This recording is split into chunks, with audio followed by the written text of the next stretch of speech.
Good evening, Manchester, and welcome once again to Ward 13. And my special guest tonight is Alderman Bill Barry of Ward 10. And we're going to talk to Bill shortly. But at first, I'd like to show you a small film. I'd like to tell you that there's going to be a comedy show in support of Camp Allen. And it's going to be on October 10th at 7 p.m. at the Radisson, downtown Manchester. Tickets are $35 and 8 for 200. You can get a table for 8 for $250. And this is one of the great charities, one of the great institutions. Don't you agree, Bill? Camp Allen? Yes, it is. I hear you're going to go to the comedy night, aren't you? Yes, I got invited and I accepted the invitation. I think it'll be a great night, and it's obviously for a great cause. Oh, yes.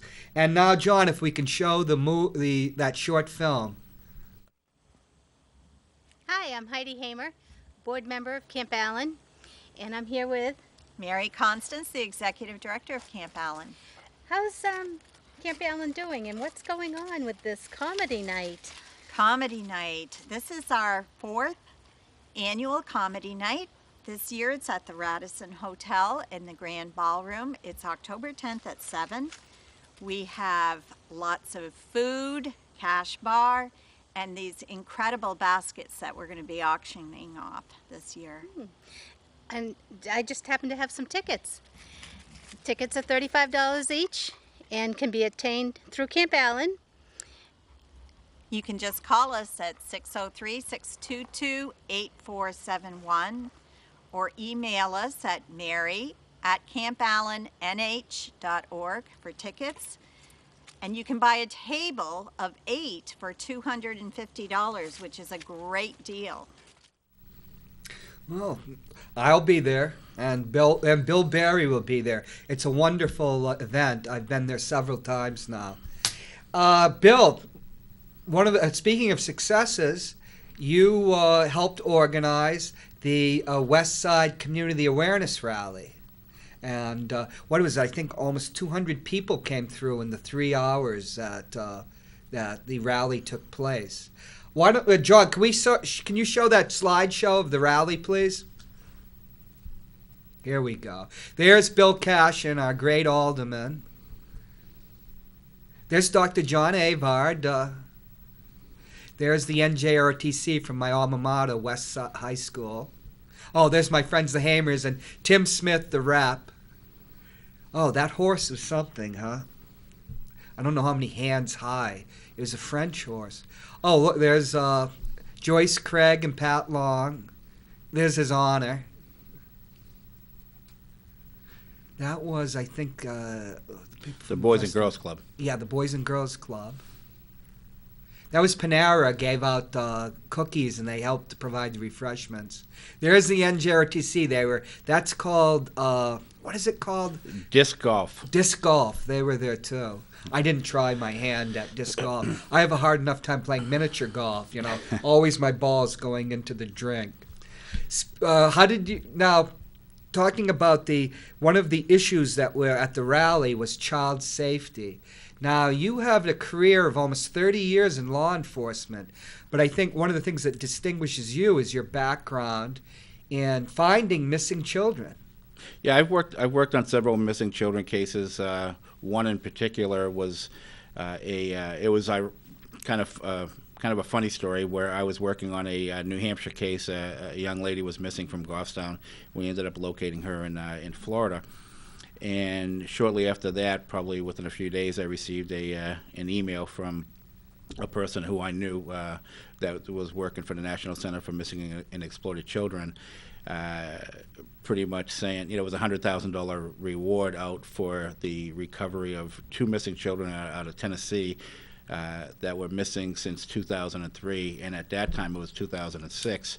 Wow. And in the persons, the people that were wanted for the kidnapping, one of the gentlemen that was wanted was also wanted for, he was on the FBI's 10 most wanted list, and he was wanted for the murder of, both of them wanted for the murder of a 4-year-old boy. And so it ended. It took me like 5 weeks. I was able to locate them down in Mexico, and the 2 children were recovered, which was obviously a success. And I'm very proud that the 7 missing children cases that I worked on, each one of them were successful. So all the children were recovered and brought home safely.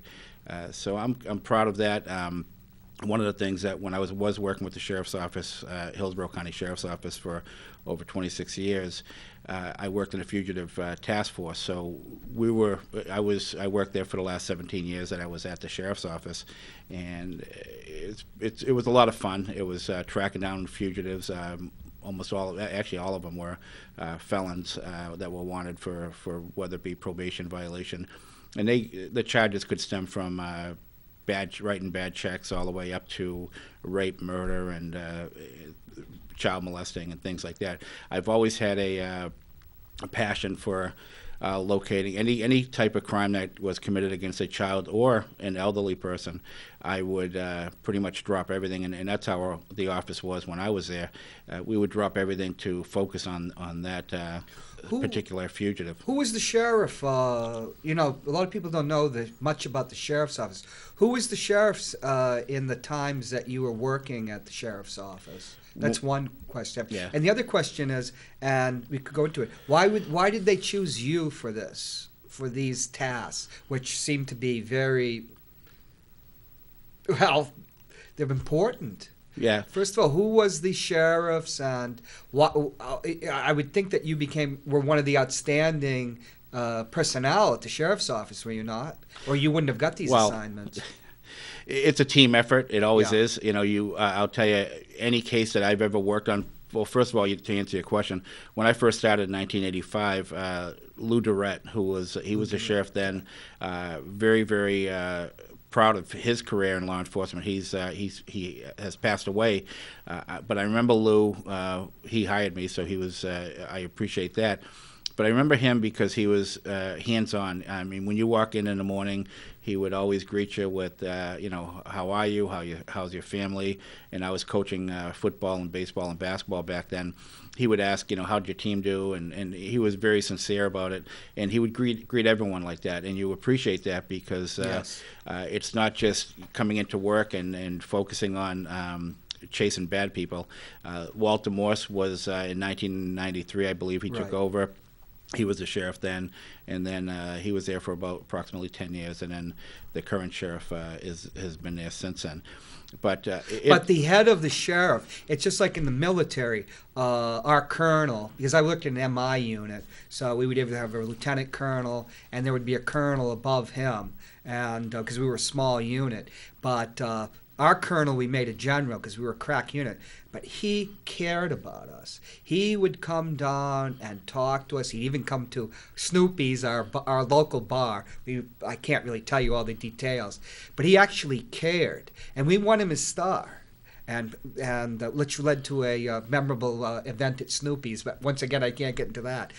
But the next colonel that came was not that type of leader, and in fact our unit was degraded after that. Fortunately, I wasn't there. How important it is to have a leader like the ones you were just describing that care about the men, because they care. Once they care about you, he's trying to understand you, right? And how your strengths and that.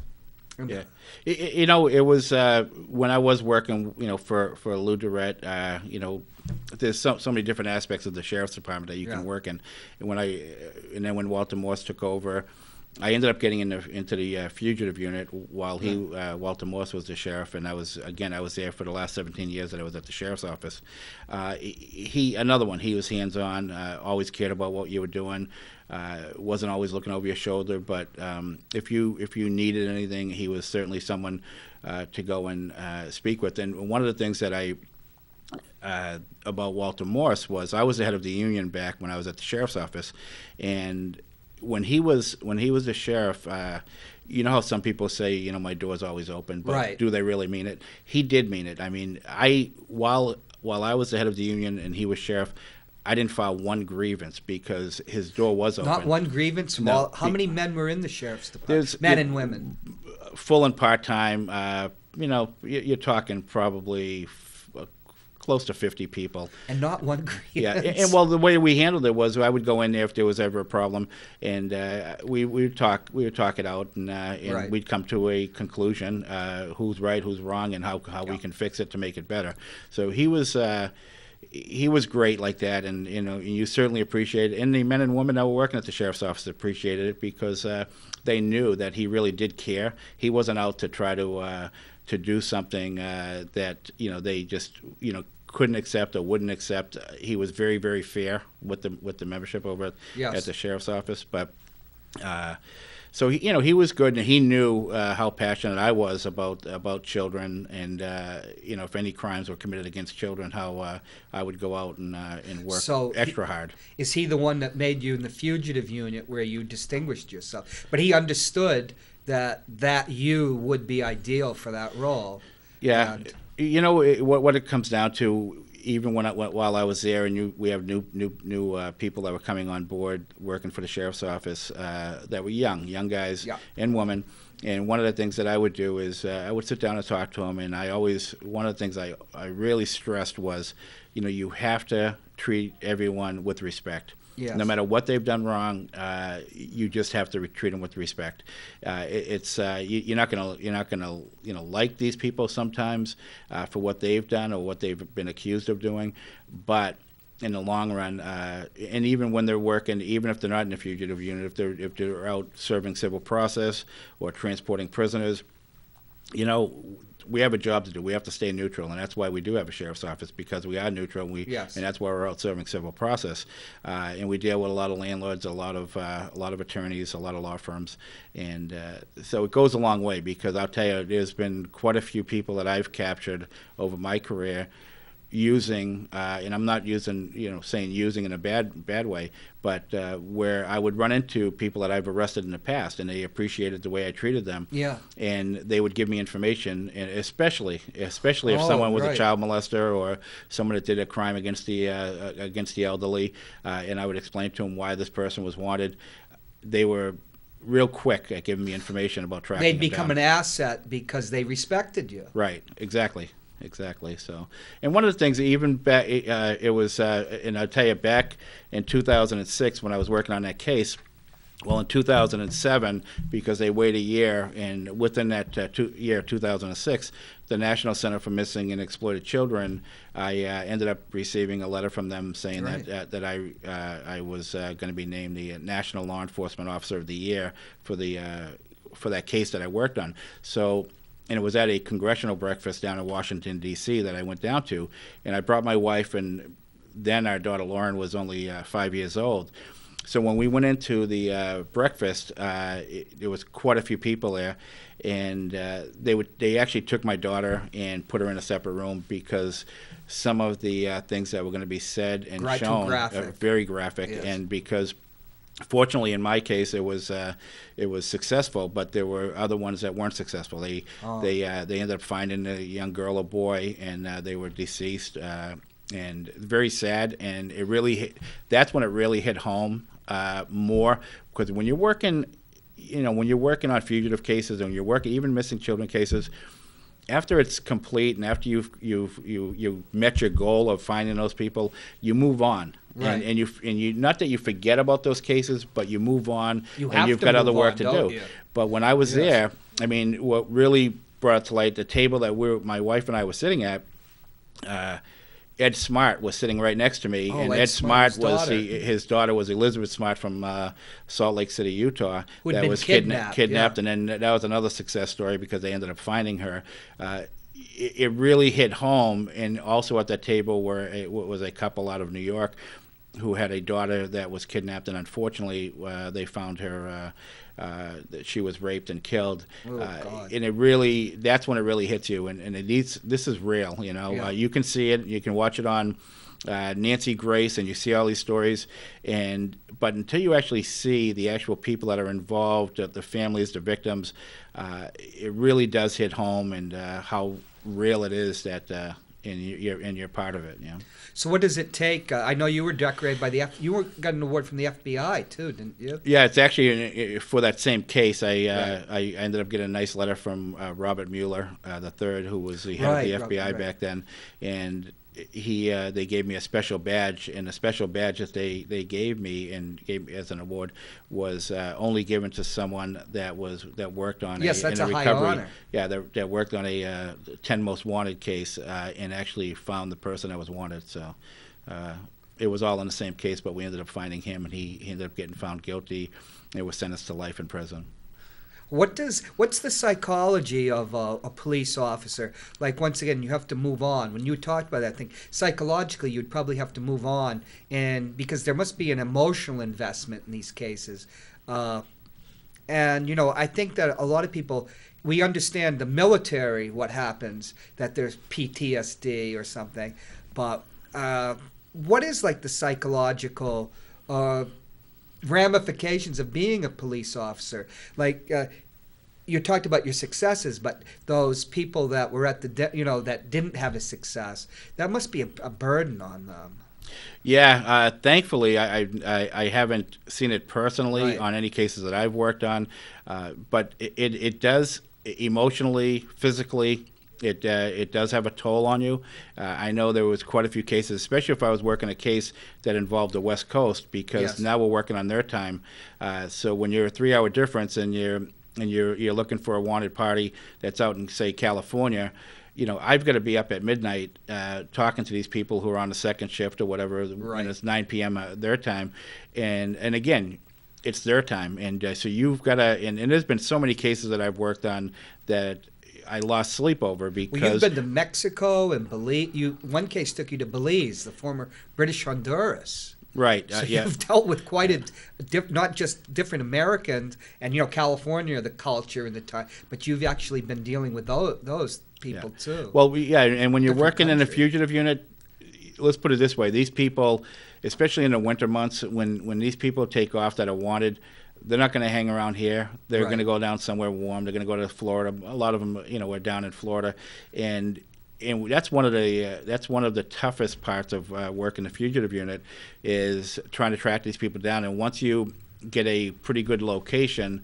for example, if they're down in Jacksonville, Florida, now you've got to coordinate with Jacksonville, Florida, and you're hoping that the person on the other end of the line, is as that you can connect with them. And his work ethics are like yours, Right. where you're really pressing hard to capture this person. And I've been very fortunate that cases that I have worked on, and that's why I have been successful. You sell a story. You sell why this person's wanted, and and you're doing it for the victims. And when a victim's back here, and if it's a really a rape case or things like that, you tell the person on the other end of the line, that how important it is to get this person off the street. Right. But I would say there's a saying that I believe: you make your own luck. And I would think that your skills interpersonal skills were a great factor in the success of that. Because you could I remember the military, you could send somebody that's too blunt or just doesn't have a certain skills, and it could be a disaster. Which leads me to the thing: how important is it for the head of a police organization to have the interpersonal skills and to be dedicated to their personnel and to stick up for them and to know them? How important is that? Well, I think it's very important, and I'm a true believer in remember where you came from, because when I first started out, I worked my way up. I ended up retiring as a lieutenant, and you work your way up through the ranks, and not only the ranks, but you work your way up through the divisions, and in my case, the sheriff's office, which is important. Now I'm working part-time over in Auburn, and ironically, 2 weeks after I started working in Auburn, I retired from the sheriff's office June 1st, and June 14th I started working in Auburn. Beginning of July, I was assigned to an unsolved murder case. George Jodwin, who owned a pawn shop on the west side of Manchester, was murdered in 2001.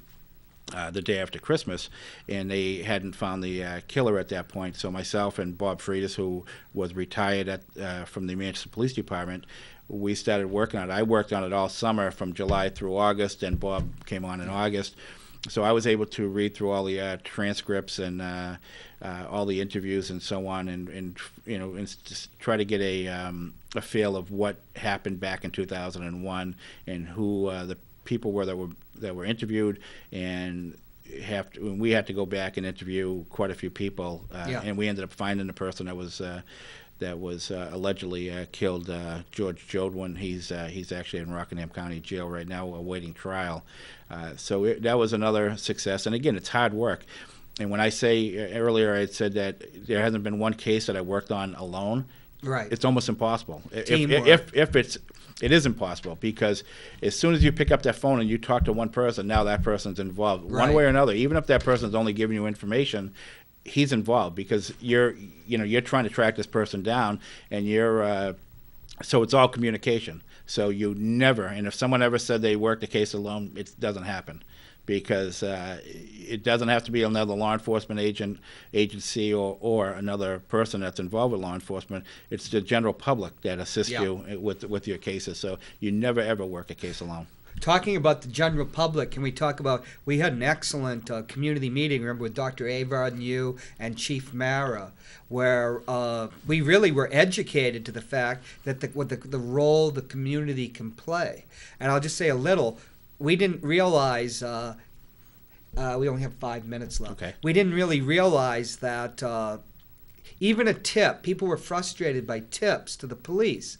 We didn't realize, number one, how a police make a case, and number two, that those tips are actually valuable. Can you talk a little about like Neighborhood Watch and the role that the community can play in helping the police? Yeah. That was back in May that you're talking about. We met at Parker Varney School. We invited the Chief Mara and even Kevin Shepard, the head of Public Works, and Dr. Avard was there, which was great. And we had approximately 30 people that showed up, which is a good crowd initially, and we want to expand that, and we're going to. I've got some really good ideas to set up a committee, and hopefully we'll have another big one in the springtime. But when you're doing neighborhood watch groups, one thing that people have to understand, it doesn't have to be a group of people that are involved with the neighborhood watch. It could be you and you alone, that as long as you get the idea and the education of what you need to look for. When you look outside or you're driving along, and I've always said this, and I say it a million times, humans are creatures of habit, if not the worst creatures of habit. You do the same thing day in and day out. You leave the same time to go to work. You come home the same time back home. So you're traveling the same route. So when you're leaving your home, and all of a sudden you see a suspicious car parked on the side of the road with a young man or young woman in it, take note of it. Write down the license plate number, take a picture of it if you can. And when I say, if you can, mostly everyone has cell phones. If you can just punch in the license plate number on your cell phone and save it for later, because if it may be something innocent, or you're going to find out later that either your house or a neighbor's house was broken into. Now you've got some information that you can pass along to the police. And what's really important, and one thing that we really want, and that I'm focused on, is not just Ward 10. Because we don't have a wall that's around Ward 10. No, so we're not separated from Ward 11 and Ward 12. We do have a divider, I guess, the river that separates us from the rest of Manchester. But my point is, with involving everyone, is pass the information along. If we do, and we do have some neighborhood watch groups in Ward 10 and also Ward 11 and Ward 12, we've got to communicate together. We've got to communicate with each other, because what's happening in your ward is eventually going to happen in Ward 10, or what's happening in Ward 10 may eventually happen in Ward 11 or Ward 12. Because if you get the same people and they're comfortable in that area, they're going to continue doing burglaries and so on, because they're comfortable, because they know they only live a short distance away, and they can either run or take the bicycle or jump in a car, and they're home before the police can respond to it. Bill, we only have one more minute. I'd just like to ask you about my alma mater, West High School. Since we only have a minute, do you believe that the police handled the situation at West with the intruder well. I think they did a great job. I think they did a fabulous job. Their response time was amazing. The SWAT team was, the SRT team Yes. was sent over. They did a fabulous job. Chief Mara, They got to be performed as commended. they were supposed to Yeah. perform. And they all work together. And when you have different agencies, you got the schools, you got the teachers, you got the principals, you got the administration and the police department. When you're trying to coordinate an effort like that, and no matter how much training you have, Right. it was a great learning experience because number one, it was a positive outcome. They arrested the guy, and they're going to deal with that down the road. Now we've got to get There'll be a together with them. review in Right. order to make sure that it worked and that we can bolster school security. And also find out what we learned from it. You know, Right. the positive and negative aspects of it. And the Board of Aldermen will be involved in that, of course. Yes. Okay. Well, it's that time again. I'd like to thank Bill. You're always welcome to come to Ward 13 from Ward 10. Thank you very much once again, Manchester, for visiting us at Ward 13. Have a good night.